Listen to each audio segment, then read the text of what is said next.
건물을 내놓으려고 왔는데요. 안녕하세요. 커피 한 잔 드릴까요? 괜찮습니다. 그건 그렇고 얼마나 손해볼까요? 요새 워낙 불경기에 고객님처럼 내놓으려고 하는 분들이 많아서요. 원하시던 가격에는 거래가 안 될 수도 있어요. 너무 스트레스를 받아서 그냥 최대한 빨리 팔게만 해주세요. 서울에 사는 60세 김두영 씨는 오늘 공인중개사 사무실을 찾았습니다. 이유는 다름 아닌 몇 년 전에 샀던 상가 건물을 내놓기 위해서였습니다. 김 씨는 한숨이 이제는 습관이 되었습니다.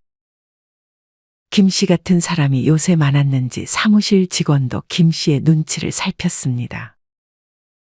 언제쯤 팔릴까요? 요새 주택도 거래가 잘 안 되는 마당에 건물도 쉽게 팔리지는 않아요. 알겠습니다. 연락 주세요. 김 씨는 공인중개사 사무실을 나오며 고개를 푹 숙인 채 하염없이 걸었습니다. 그렇게 길을 걷던 김 씨가 고개를 들었을 때 보이는 것은 빌딩들의 임대 현수막이었습니다. 다들 김 씨와 동병상련의 처지에 놓인 건물들이었습니다. 김 씨는 잠깐 멈춰 주변을 둘러봤습니다. 김 씨 바로 옆에서 대화하는 소리가 들렸습니다. 구도심이나 재래시장들엔 가게를 여럿이 내놔도 안 나가서 가게를 못 접는 곳이 수두룩해요. 업주들 나이도 60대, 70대가 대다수이고 은행이랑 대형마트만 없어지는 게 아니라 주변의 세탁소, 사진관, 식당 등도 사라지는 중이라네요. 여기도 별반 다를 게 없어지는 거 아니야? 그래도 우리나라가 나은 편이지. 저기 중국 상하이 아파트는 10억짜리 매물이 2억에도 안 팔린다잖아요. 김 씨는 그런 말을 듣고도 별로 위로가 되지 않았습니다. 김 씨는 그렇게 다시 정처 없이 걸었습니다. 그러고는 과거를 회상했습니다. 김 씨는 몇 년 전 눈만 뜨면 꼬마 빌딩이나 상가 건물들을 알아봤습니다. 그때는 금리가 지금처럼 높지 않았고 다들 건물주가 되고 싶어서 안달이었던 때였습니다. 김 씨도 지인들과 자연스럽게 그에 대한 얘기를 나누다 보니 관심이 갔습니다. 김 씨는 좋은 입지에 있는 건물을 운 좋게 얻었지만 그때는 몰랐습니다. 이 선택이 김 씨의 노후를 엉망으로 만들어버리는 선택이었다는 것을 말이죠. 김 씨는 어릴 때부터 공부를 잘했습니다. 김 씨는 서울에 있는 상위권 대학을 졸업 후 곧장 대기업에 취직을 했습니다. 김 씨가 대기업에 취직을 하자 많은 선자리가 들어왔고 김 씨는 그렇게 결혼까지 해서 3명의 자녀를 낳았습니다. 남들은 그런 김 씨의 삶을 부러워하긴 했지만 김 씨는 직장 생활이 맞는 사람은 아니었습니다. 비슷한 업무의 반복과 인간관계에서 오는 스트레스, 끊임없는 경쟁 등으로 김 씨는 40이 넘어가면서부터 탈모가 왔습니다. 거기다 야근이 잦아 운동할 시간도 부족해 김 씨는 한순간에 늙어버렸습니다. 어느 날 김 씨는 거울 앞에 서 있는 자신의 모습이 참 보기 싫게 느껴졌습니다.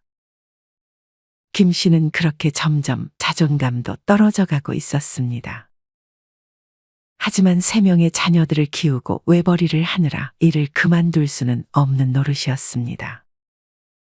김 씨는 그렇게 중반의 나이까지 열심히 일을 다녔습니다. 어느덧 회사를 다닌 지 25년이 넘은 김 씨는 이제는 버틸 수 없을 것만 같았습니다.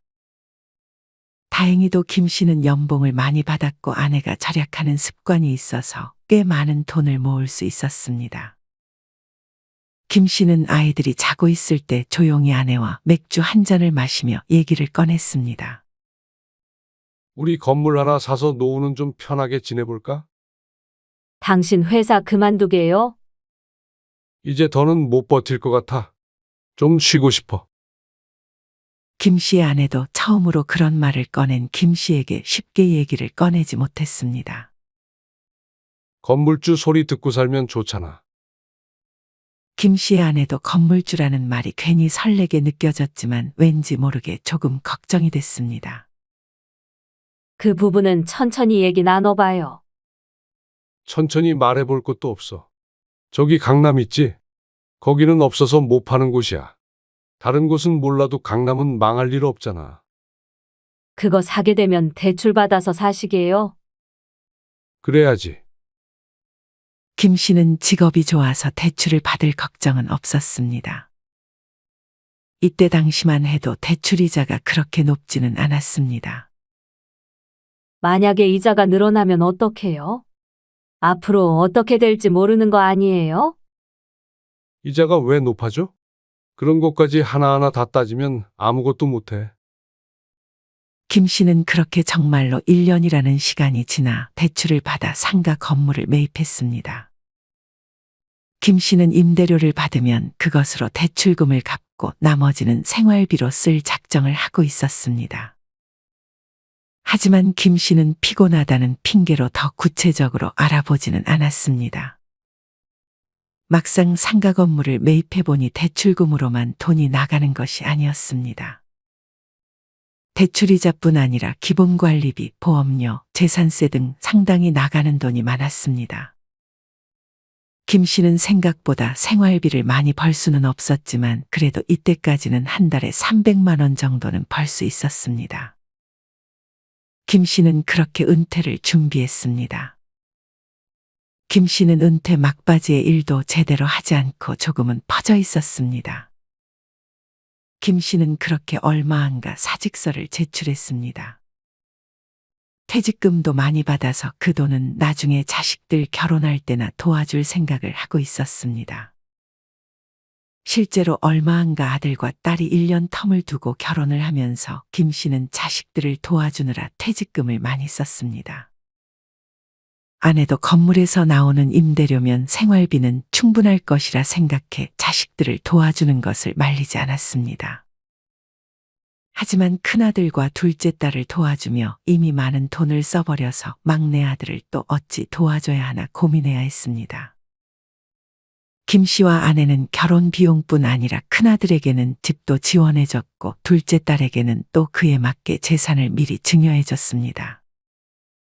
막내 아들도 부모님이 형과 누나를 도와줬다는 사실을 알고 있었기 때문에 막내에게만 지원을 안 해줄 수도 없는 노릇이었습니다. 그래도 아직은 막내 아들이 결혼 생각은 없어 보여 다행이라면 다행이었습니다. 그렇게 김 씨는 몇 개월간 임대료 수익을 받으면서 일을 하지 않고도 편하게 생활할 수 있었습니다. 엄청 풍족했던 것은 아니었지만 김 씨는 죽을 때까지 이렇게만 살 수 있으면 좋겠다고 생각했습니다. 김 씨의 주변 친구들도 이런 김 씨를 부러워했습니다. 하지만 김 씨는 곧 꿈에서 깨어나야 했습니다.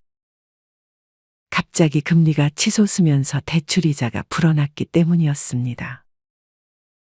김 씨는 이에 별로 신경을 쓰지 않고 있다가 이자가 불어난 것을 뒤늦게 확인했습니다. 계산기를 두드려 본 김 씨는 대출 이자가 조금만 더 늘어나면 오히려 마이너스가 될 것이라는 것을 금방 알 수 있었습니다. 김 씨는 심장이 두근거리기 시작했습니다. 그래도 설마 여기서 대출이자가 더 오르겠냐고 생각했지만 몇 개월에 걸쳐 그런 김 씨의 걱정이 현실이 됐습니다. 김 씨가 정신을 차렸을 때는 이미 김 씨는 임대료를 받고도 매달 300만 원에서 400만 원의 돈이 마이너스가 났습니다. 김 씨는 그간 모았던 돈들로 이 금액을 메꿔야 했습니다. 김 씨는 괜히 아내가 걱정할까봐 이 사실을 알리지 않았습니다. 김 씨는 이것도 오래가지 않을 것이라며 스스로를 달랬습니다. 김 씨는 이미 반년 동안 거의 2천만 원에 가까운 목돈을 내쳤습니다. 김 씨는 속상한 마음에 친구들을 만났습니다. 김 씨는 만나는 친구들 중에서 자신이 가장 성공해 매번 술값을 냈는데 이제는 안주를 시키는 것도 술을 한 병 더 시키는 것도 마음이 편치 않았습니다. 요새 건물주들 부동산 경기 안 좋아지고 대출 제한되면서 파산하는 사람들 많다고 그러던데 너네 건물은 요새 어때? 김 씨의 친구 최 씨가 김 씨에게 물었습니다. 안 그래도 씁쓸했던 김 씨는 대답을 얼버무렸습니다. 상가 건물 요새 점점 힘들어진다고 그러던데. 경기 침체로 다들 지갑 잘 안 열고 이제는 또 온라인 쇼핑이 너무 발전했잖아. 이번에 쿠팡 써봤는데 진짜 편리하긴 하더라. 물건도 금방 오고. 온라인 시장의 성장하는 속도가 무서워. 우리 아버지도 이제 80인데 온라인 쇼핑하는 거 한번 알려드리니까 뭐 사려고 하면 인터넷으로 혼자서 잘 구매하시더라고. 상가가 공급이 넘쳐나는 것도 있는데 온라인 쇼핑이 상가 망하게 하는 1등 공신이라니까. 배달, 물류, 택배가 워낙 좋은데 굳이 뭐하러 밖에 나가서 사. 상가나 상인은 앞으로도 희망이 없어질 수도 있어. 김 씨는 그런 친구들의 대화를 듣고 자기도 모르게 한숨이 나왔습니다. 몇 년 전에 꼬마 빌딩이나 상가 투자 열풍 불었을 때 투자한 사람들 지금쯤 꽤나 골머리 앓을 거다. 김 씨의 친구는 김 씨를 약 올리려는 건지 자꾸만 부정적인 얘기를 꺼냈습니다. 너는 대출 많이 받아서 샀냐? 대출 많은 건물주는 이제 간물주가 아니야. 요즘 집 가진 거지들도 수두룩한데. 김 씨는 아무 말 없이 소주를 한 잔 마셨습니다. 꼬치 하나 시켜도 되냐? 김 씨의 친구는 익숙한 듯 김 씨가 계산할 것이라 생각하고 김 씨에게 허락을 받고 안주를 시키려는 듯 했습니다.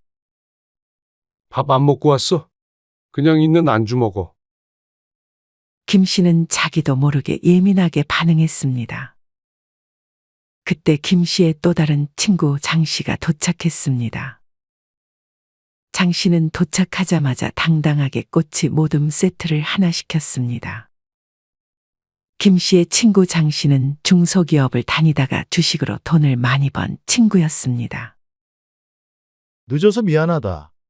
오늘은 내가 살게. 장 씨는 무슨 얘기 중이었냐며 물었습니다. 그럼 너네 건물은 어떻게 되는 거야? 김 씨는 이제 이런 질문이 지긋지긋했습니다. 우리 옆 건물 할머니 1층 6개 상가 중에서 4개나 비어 있더라고. 나머지 2개는 부동산인데 불만 켜놓고 사람은 없고 몇 년 전만 해도 월세에 올린다고 난리더니 요새는 들어오기만 하면 인테리어 지원이며 월세 몇 달 지원해준다고 써놨는데도 안 들어와. 또 그 옆 건물은 상가 4개인데 3개가 비어서 그 상가 주인 아줌마 일 다니는 것 같던데. 중요한 건 월세를 내리는 건 둘째고 이제 상가 건물 보러 오지도 않는 것 같더라고. 그 아줌마도 대출 많이 받으셨나 보네. 부동산이라는 게 들어갈 때는 마음대로 들어가지만 나올 때는 마음대로 못 나오는 것 같아. 이전에 이자 올라가기 전에 팔고 나온 사람들이 진짜 운 좋은 사람들이지. 갑자기 이자가 이렇게 올라갈지 어떻게 알아? 김 씨는 안주도 먹지 않고 벌써 술을 혼자서 2병을 마셨습니다. 너 오늘 왜 이리 달려? 천천히 좀 마셔. 김 씨는 안 그래도 이번에 세입자 한 명이 건물에서 나가겠다고 해서 그 문제가 온통 머릿속을 가득 채웠습니다. 김 씨는 그래도 입지 좋은 건물을 구해 공실률은 없었지만 이제 공실이 하나 생기게 되면 임대료 수익이 줄어들어 마이너스가 더욱 불어날 것을 우려했습니다. 친구들의 말대로 아무리 강남이어도 수요가 공급을 따라가지 못하니 걱정을 멈출 수 없었습니다. 요새 50대 이상 중장년 중에 10억 원 넘게 고액 채무 파산하는 사례가 많다던데 두영이 너도 곧 그렇게 되는 거 아니야? 뭐? 재수없는 소리 할 거면 나간다. 김 씨는 더 이상 그 자리에 있기가 힘들어 소주잔에 있던 소주를 마저 비우고 자리를 떴습니다. 김 씨는 뒤에서 말리는 친구들의 손을 뿌리치고 집으로 향했습니다. 술값은 내고 가야지. 됐어. 오늘은 내가 산다니까. 김 씨는 못하러 저런 친구들이랑 몇십 년 동안 관계를 이어왔나 싶었습니다. 김 씨는 그렇게 술에 취해 집으로 들어갔습니다. 김 씨의 아내는 직감적으로 김 씨의 건물에 문제가 생겼음을 알았습니다. 김 씨는 씻지도 않고 자려고 안방으로 향했지만 김 씨의 아내가 그런 김 씨와 얘기 좀 하자고 했습니다. 김 씨는 피곤하다며 내일 얘기하자고 했지만 김 씨의 아내는 꼭 지금 얘기해야 한다며 단호하게 말했습니다. 당신 건물 지금 마이너스예요? 김 씨는 그런 아내의 질문에 아무런 말도 하지 못했습니다. 당신이 신경 쓸 문제 아니야. 내가 알아서 다 해결할 테니까 그런 줄 알아. 만약 해결 안 되면 어쩔 건데요? 나도 노력하고 있다고. 조금만 기다려줘. 정확히 어떤 상황인지 말을 좀 해봐요. 김 씨는 정수기로가 찬물을 한 잔 벌컥벌컥 마셨습니다. 김 씨는 술이 좀 깼는지 아내에게 솔직하게 지금의 상황을 모두 말해줬습니다. 김 씨의 아내는 그런 김 씨를 달래주기는커녕 제정신이냐며 김 씨를 쏘아붙였습니다. 그리고는 당장 그 건물을 처분하라고 했습니다. 그 건물 지금 팔면 손해가 막심해. 지금까지 내친 세금에 중개수수료까지 다 합치면 몇 억은 그냥 날리는 거라고. 그렇다고 그 건물 가격이 오를 것 같아요? 매달 그 돈을 어떻게 메꿔요? 마이너스가 언제까지 지속될 줄 알고. 당신은 왜 그리 부정적이야? 이 문제는 내가 알아서 할 테니까 그렇게 알고 있어. 알겠어요. 저는 걱정되니까 그러죠. 그리고 창현이 곧 결혼한대요. 결혼? 갑자기? 저도 여자친구 만날 생각은 없는 줄 알았는데 저희 몰래 만나고 있었나 봐요. 벌써 5년 됐대요. 근데 왜? 무슨 문제 있어? 여자 쪽에서 저희가 집을 해주기를 바라나 봐요. 창현이가 당신이 건물주라고 여자친구한테 말한 것 같아요. 김 씨는 건물만 해도 머리가 아팠는데 이제 막내의 결혼 준비까지 도와주려니 정말 막막했습니다. 아버지, 저 형이랑 비슷한 집 해줄 수 있어요? 그래야 마음 편히 결혼 준비할 수 있을 것 같은데. 평소 잘 찾아오지 않던 막내 아들이 정말 오랜만에 김 씨의 집에 찾아왔습니다. 김 씨는 조심스레 아들에게 전세로 시작하는 게 어떻겠냐고 제안했습니다. 그런 게 어딨어요? 형한테는 그렇게 좋은 집 해주시고 누나한테도 그 정도 재산 증여해 주셨잖아요. 저한테 주는 돈은 아까우신 거예요?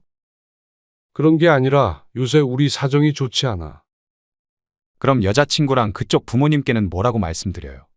이미 자신있게 집은 해갈 거라고 말씀드렸는데 엄마도 집 해주신다고 걱정 말라고 저한테 매번 말씀하셨잖아요. 김 씨의 아내는 옆에서 곤란한 표정을 짓고 있었습니다. 만약 막내 아들에게 집까지 해주면 김 씨와 아내는 이제 정말 노후를 걱정해야 하는 처지에 놓이게 되는 것이었습니다. 김 씨와 아내는 아무 생각 없이 첫째와 둘째에게 지원을 많이 해준 것을 후회했습니다. 그러게 제가 일 그만두는 건 신중하라고 했잖아요. 김 씨의 아내는 김 씨에게 모든 탓을 돌리려는 듯 했습니다. 김 씨는 그런 아내의 태도가 마음에 들지 않았습니다. 김 씨는 외로웠습니다. 자식들은 자신의 이익만 생각하는 듯 했고 김 씨의 아내는 이 상황을 전부 김 씨의 잘못으로 돌리며 이제는 밥도 제대로 차려주지 않았습니다. 밥 안 줘? 내가 밥 해주는 사람이에요? 어떻게 삼시세끼 다 차려줘요? 이제 점심까지는 알아서 좀 드세요. 냉장고에 반찬이 없어요? 밥이 없어요? 김 씨는 그런 아내의 말에 화가 나 밖으로 나가버렸습니다. 김 씨는 그간 한 번도 가보지 않았던 동네에서 가장 저렴한 식당을 찾았습니다. 5,000원이면 먹을 수 있는 콩나물국밥 집이었습니다. 가격에 비해 꽤나 먹을만 했습니다. 김 씨는 그렇게 배를 채우고 뭐를 해야 할지 고심했습니다. 그리고는 그간 가보지 않았던 상가 건물들을 쭉 둘러보기로 마음먹었습니다. 김 씨는 이날 아침 일찍 나와서 시간이 많았습니다. 김 씨는 상권들을 하나씩 둘러볼 작정으로 물 하나를 들고 이동하기 시작했습니다. 김 씨는 자신과 비슷한 처지의 건물들이 많구나 하는 것을 금방 알 수 있었습니다. 김 씨는 구체적으로 다른 사람들이 어떤 상황인지 알고 싶어 한 명 한 명에게 말을 걸기 시작했습니다. 김 씨는 먼저 근처 공인중개사 사무실을 방문했습니다. 김 씨는 직원에게 요새 상가 건물들이 어떤지 물었습니다. 임차인을 구하지 못하고 1년이라는 세월이 금방 지나가는 경우들도 허다해요. 늦어도 3개월이면 들어오겠지 하고 생각하는 건 큰 오산이라니까요. 문제는 임차인이 들어올 만한 좋은 위치에 있는 상가들마저 장기간 세입자가 안 들어오고 공실이 되는 경우도 많고요. 수요가 없으니 저희도 장사가 안 돼요. 우리가 믿었던 상권들 있죠. 거기도 영원할 거라고 생각하면 안 돼요. 계속 바뀌고 바뀐다고 생각해야지. 여기 주변 건물주들을 만나볼 수 있을까요? 그것까지는 저희가 해드릴 수가 없고 저기 옆에 건물 지하에 가보세요. 방금 그 건물 주인이 저희 사무실 왔다가 그쪽으로 가던데. 만나서 얘기 나눠볼 수는 있을 거예요. 김 씨는 그런 직원의 말에 바로 옆 건물 지하로 내려갔습니다. 김 씨는 그곳에서 서성이는 김 씨와 비슷한 또래처럼 보이는 사람에게 말을 걸었습니다. 김 씨는 그 사람에게 현재의 상황을 조심스럽게 물었습니다. 여기 지하에 있던 술집이 영업정지를 당해서 최근 돼서 월세를 근근히 내고 있는데 지난 폭우로 건물 수리 등 부대 비용이 많이 들어가서 골머리를 앓고 있어요. 이 건물 사서 소위 말하는 장밋빛 앞날 맘 편한 노후를 기대했는데 이래서 번 월급까지 오히려 건물 대출이자에 쓰고 있으니까 언제까지 버티어야 하나 답답해 미칠 노릇이죠. 김 씨는 똑같은 처지에 있는 이 건물주를 위로해주며 음료수 하나를 건넸습니다. 김 씨도 이분과 마찬가지로 대출이자뿐 아니라 건물을 관리하고 운영하는 게 장난 아니었고 세금 관리나 법률적인 문제 또한 머리를 아프게 만들었습니다. 이 건물주는 자신이 임차인 관리를 소홀하게 했다며 이것 또한 후회하고 있었습니다. 이 건물주는 저기 앞에 2층 사무실로 가보면 또 다른 건물주를 만나볼 수 있을 거라고 김 씨에게 말해줬습니다. 김 씨는 고맙다는 이야기를 연신 건네며 다음 건물주를 만나러 앞 건물 2층으로 향했습니다. 그 건물주는 2층 계단에서 팔짱을 낀 채 생각에 잠긴 듯 했습니다. 김 씨는 다시 한번 조심스레 말을 걸었습니다. 김 씨는 그러면서 마찬가지로 음료수를 건넸습니다. 김 씨가 이번에 만난 건물주는 작년 말 기업 임원으로 퇴직한 59세 남성이었습니다. 이분은 남 눈치 안 보고 가족들과 편하게 남은 생을 보내고 싶다는 생각을 가지고 있었습니다. 이를 위해 수년 전에 지인 소개로 80평짜리 상가를 매입했습니다. 이분이 건물을 매수할 때부터 지금까지 임차인은 병원이었고 월세가 300만 원씩 꼬박꼬박 나왔다고 했습니다. 문제는 대출이자예요. 저금리 땐 그럭저럭 버틸만 했는데 이자가 비싸지고 퇴직해서 더 이상 월급이 들어오지 않는 상황이라 지금 내는 230만 원 가량의 이자가 꽤 많이 부담돼요. 월세 받아서 세금이다 뭐다 해서 이것저것 제외하면 남는 게 없죠. 대출 상환 부담이 커졌는데 지금이라도 그냥 팔아버릴지 아니면 다른 상가를 하나 더 사서 월세 받는 수입을 늘려야 할지 고민 중이네요. 김 씨는 자신의 상황을 솔직하게 말해주는 상가 주인에게 고마웠습니다. 그래도 이분은 자기 건물에 들어온 병원이 장사가 나름 잘 되니 공실이 생길 우려는 없는 것 같았습니다. 하지만 자신이 생각했던 것보다 수익이 안 나니 후회하는 눈치였습니다.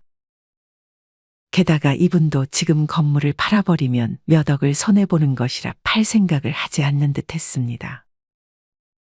김 씨는 그 건물을 빠져나와 다시 거리를 하염없이 걸었습니다. 몇백 미터 걷지도 않은 것 같은데 여기저기 공실 천지였습니다. 김 씨는 이번에 상가 건물을 여기저기 보면서 무언가를 적고 있는 사람에게 말을 걸었습니다. 혹시 사무실로 쓸 곳을 찾고 계세요? 김 씨가 말을 건 그 사람은 약간 경계하더니 이내 맞다고 했습니다. 김 씨는 이번에는 임차인의 입장이 궁금했습니다. 공실이 이렇게 많은데 임대료를 왜 이렇게 안 내리는지 모르겠어요. 임대료가 너무 비싸니 아무도 입주를 하지 않으려는 것 같은데 이렇게 임대료가 높으면 입주를 해서 장사를 해도 월세 내면 남는 게 없어요. 저희 집 근처는 한번 공실 생기면 그냥 쭉 공실로 남는 곳도 많아요. 사실 뭔가 망해서 나간 자리에 사람들 심리상 뭐가 잘 들어올 리도 없고 이제 여기도 거리에 사람들도 별로 없고 장사를 해서 남길 수 있는 곳은 아닌 것 같네요. 임대료뿐 아니라 인건비까지 너무 비싸니까 정말 자영업자들 시작하면 죄다 망하는 이유가 있어요.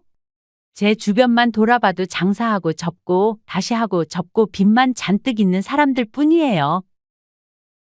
김 씨는 자신의 상가에 사무실 하나가 비었다고 조심스레 말을 건넸는데 그분은 김 씨가 가지고 있는 건물 쪽은 염두에 두지 않고 있다고 말했습니다. 김 씨가 자신의 건물로 들어오라고 자꾸만 설득하려 하자 그분은 다시금 김 씨를 경계하며 자리를 벗어났습니다. 김 씨는 괜한 말을 꺼냈다 생각하며 씁쓸해했습니다. 김 씨는 점심쯤이 되자 배가 고파 식당으로 들어갔습니다.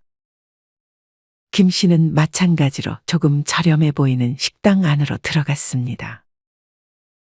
김 씨는 식사가 나오길 기다리다 옆에 있던 사람의 통화 내용에 귀를 기울였습니다. 대충 들어보니 이 사람은 몇 년 전 유행했던 꼬마 빌딩의 건물주인 듯 싶었습니다. 김 씨는 그 남성에게 인사를 하며 상황을 물었습니다. 이 사람은 낡은 2층짜리 건물을 몇 년 전에 60억 원이라는 비싼 가격에 매입을 한 듯 싶었습니다. 대출은 얼마를 받으셨어요? 40억 원을 연에 3%로 대출을 받았죠. 그리고 리모델링을 하고 나서 임대 사업을 하려고 했어요. 예상대로 잘 되셨어요. 김 씨의 질문에 그 사람은 연신 고개를 저었습니다. 리모델링이 예상보다 4억 원이 더 들었고 불행하게도 완공할 때쯤 금리가 5% 치솟아 버렸죠. 월에 이자만 1,000만 원 중후반쯤 되는데 여기에 보험료에 세금 등 다 더하면 거의 월에 2천만 원이나 가요. 그렇게 리모델링 했음에도 아주 어렵게 임차인을 구하기는 했는데 임대료가 1,500이에요. 임대료를 받아도 달에 500씩 마이너스가 나는 거죠. 김 씨는 자신도 지금 똑같은 상황이라며 혹시 어떻게 할 생각이냐고 물었습니다.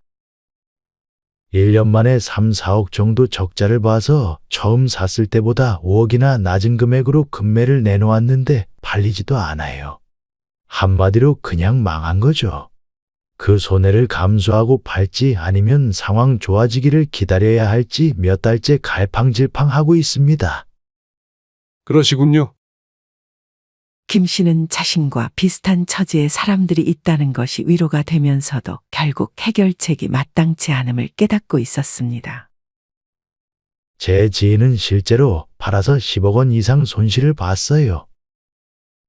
이분은 지인의 사례를 하나 더 얘기해 줬습니다.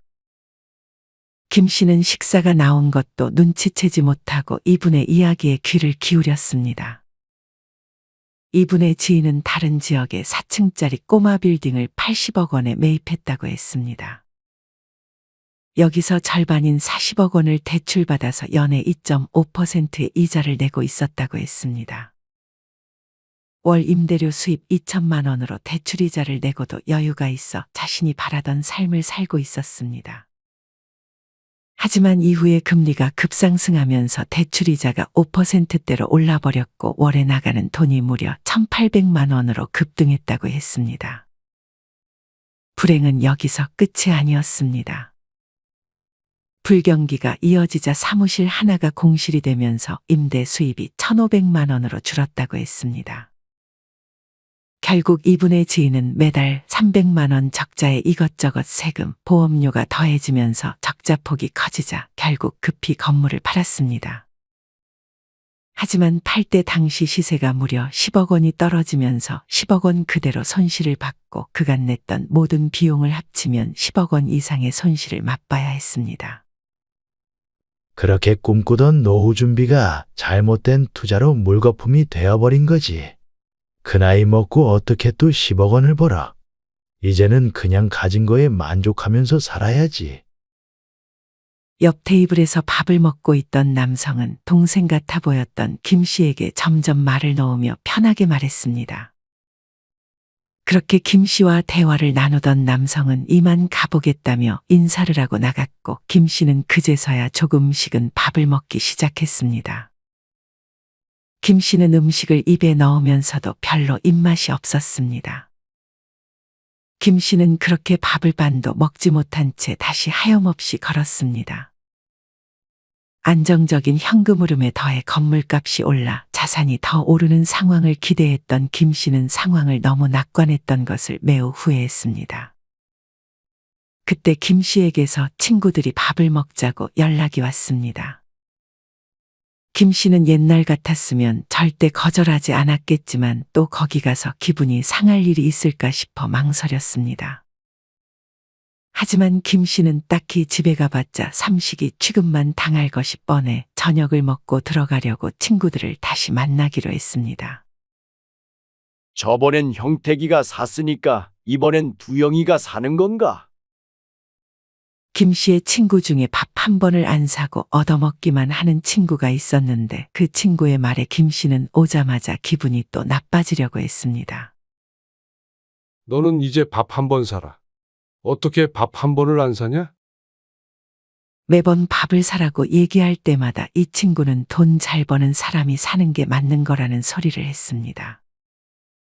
그동안은 오래 알았다는 이유만으로 연을 이어갔는데 이제는 그런 말들이 정말 듣기가 싫었습니다. 김 씨는 친구들 앞에서 자신의 상황을 솔직하게 털어놓았습니다. 하지만 김 씨의 친구들은 김 씨를 빼놓고 최근에 골프를 치기 시작했는데 김 씨에게는 영혼 없이 잘 될 거라고 말만 하며 자기들 골프 얘기하는데 정신이 팔려 있었습니다. 김 씨는 화장실을 갔다 오겠다며 자기가 먹은 밥값만 계산하고 집으로 돌아갔습니다. 그리고 한동안 친구들의 연락에 답장을 하지 않았습니다. 김 씨가 집에 도착했을 때 아내가 거실에서 돌아다니고 있었습니다. 왜 이렇게 늦었어요? 김 씨의 아내는 꽤나 심각한 표정으로 김 씨에게 잠깐 앉아보라고 했습니다. 주변 사람들한테 들어보니까 요새 팔지 못하는 부동산이 전국에 수백만 채라던데. 진짜 괜찮은 거 맞아요? 또 무슨 뉴스를 보고 잔소리야? 상대적으로 좀 싸다는 건물들 은행빚 끌어들여 샀다가 망하는 케이스 많다고 친구가 그러던데. 김 씨는 화장실로 들어가 버렸습니다. 김 씨의 아내는 화장실까지 따라와서 막내 아들 결혼은 어떻게 할 거냐고 물었습니다. 김 씨는 이제 선택해야 했습니다. 손해를 보고 남은 돈이라도 챙겨서 막내를 도와줄지 아니면 몇 개월만 버텨볼지를 말이죠. 김 씨는 끝내 후자를 택했습니다. 도저히 몇 억을 손실을 보고 팔기는 힘들었습니다. 결국 막내 아들이 결혼할 때는 자신들이 모아놓은 노후 자금을 깨야 했습니다. 막내 아들은 받을 거 다 받았다고 생각했는지 더 이상 김 씨네를 잘 찾아오지 않았습니다. 김 씨는 참으로 씁쓸했습니다. 이제 김 씨와 아내가 믿을 건 건물 하나밖에 없었습니다. 김 씨는 그렇게 버티며 그동안 번 돈 모두 이자를 갚는 데 썼습니다. 하지만 얼마 안 가 김 씨는 끝내 건물을 처분할 수밖에 없었습니다. 건물을 내놓으려고 왔는데요. 안녕하세요. 커피 한 잔 드릴까요? 괜찮습니다. 그건 그렇고 얼마나 손해볼까요? 요새 워낙 불경기에 고객님처럼 내놓으려고 하는 분들이 많아서요. 원하시던 가격에는 거래가 안 될 수도 있어요. 너무 스트레스를 받아서 그냥 최대한 빨리 팔게만 해주세요. 김 씨가 내놓은 건물은 그 와중에 또 쉽게 팔리지 않아서 마음고생을 많이 해야 했습니다. 아내는 이번 일로 김 씨에게 이혼을 요구했습니다. 김 씨도 그런 아내와 더 이상 같이 살기 싫었습니다. 김 씨는 그렇게 막대한 손해를 보았고 이후에 채무가 쌓여 결국 파산 신고를 했습니다. 김 씨는 극심한 우울증에 걸렸습니다. 그런 김 씨의 집에 친구들이 찾아왔습니다. 너 왜 연락이 안 돼? 소식 들었어. 너무 낙담하지 마. 하지만 그 어떤 말들도 김 씨에게 위로가 되지 않았습니다. 그중 친구 한 놈이 김 씨 앞에서 해서는 안 될 말을 꺼냈습니다. 요새 파산한 사람들 중에 고의적으로 파산하는 사람들 많다던데. 너도 그런 거 아니야? 재산 자식들한테 다 빼돌리고 파산 신청한 거 아니냐고. 이혼도 연금 받아먹으려고 위장이혼하는 사람들도 많다고 하던데. 이렇게 말한 친구는 밥값을 한 번도 안 내던 그 친구였습니다. 김 씨는 참지 못하고 그 친구에게 주먹을 날렸습니다. 같이 온 친구는 김 씨를 말렸고 맞은 친구는 폭행죄로 신고하겠다고 노발대발했습니다. 김 씨의 집은 순간 난장판이 따로 없었습니다. 김 씨는 그렇게 가족들도 친구들도 잃고 한동안 술에 의지하며 지냈습니다. 김 씨는 이번 일로 갑상선암 수술까지 받았습니다. 하지만 다행히도 김 씨는 여기서 삶을 포기하지 않았습니다. 물론 앞날이 막막하긴 했지만 당장 할 수 있는 일들이 있는지 찾아봤습니다. 김 씨는 일단 자신의 과거를 내려놓는 일부터 시작했습니다. 과거에서 벗어나 젊은 사람들이 안 할 만한 일을 찾으니 일을 쉽게 구할 수 있었습니다. 김 씨는 그래도 이제는 일을 할 수 있는 것에 감사하며 그저 오늘 하루를 잘 살아가고 있습니다. 여러분은 이런 김 씨의 이야기를 어떻게 들으셨나요? 잘못된 투자와 자식들에게 대한 무리한 지원으로 노후가 한순간에 꼬여버리는 일은 남의 일이 아닌 것 같습니다. 특히나 대출까지 받아가면서 하는 무리한 투자는 정말 피해야 할 투자인 것 같습니다. 빌딩 푸어라는 말이 있습니다. 건물을 가지고 있어도 매달 손해가 나서 가난하게 지내는 사람들을 의미합니다. 특히나 부동산의 경우 건물도 점점 늙어가고 까다로운 세입자가 들어오면 불필요한 시설물 교체 등 잔돈이 계속 들어가고 머리 아픈 일도 많다고 합니다. 그래서 이런 투자의 경우 정말 공부를 많이 하고 전략을 잘 짜는 동시에 운까지 좋아야 하는 것 같습니다. 특히나 제일 피해야 할 것은 뭐가 좋다는 주변 사람들의 말에 혹하는 것입니다.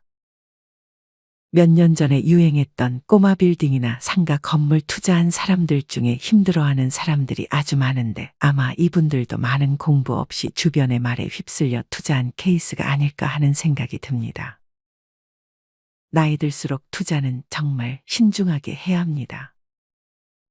여러분은 투자 혹은 저축에 대해서 어떤 생각을 가지고 계신가요? 이와 관련하여 여러분의 자유로운 생각들을 댓글로 남겨주세요. 이상으로 오늘의 영상을 마치겠습니다. 우리 모든 구독자분들의 행복한 여생을 응원합니다. 다음에 더 흥미로운 이야기로 찾아뵙겠습니다. 감사합니다.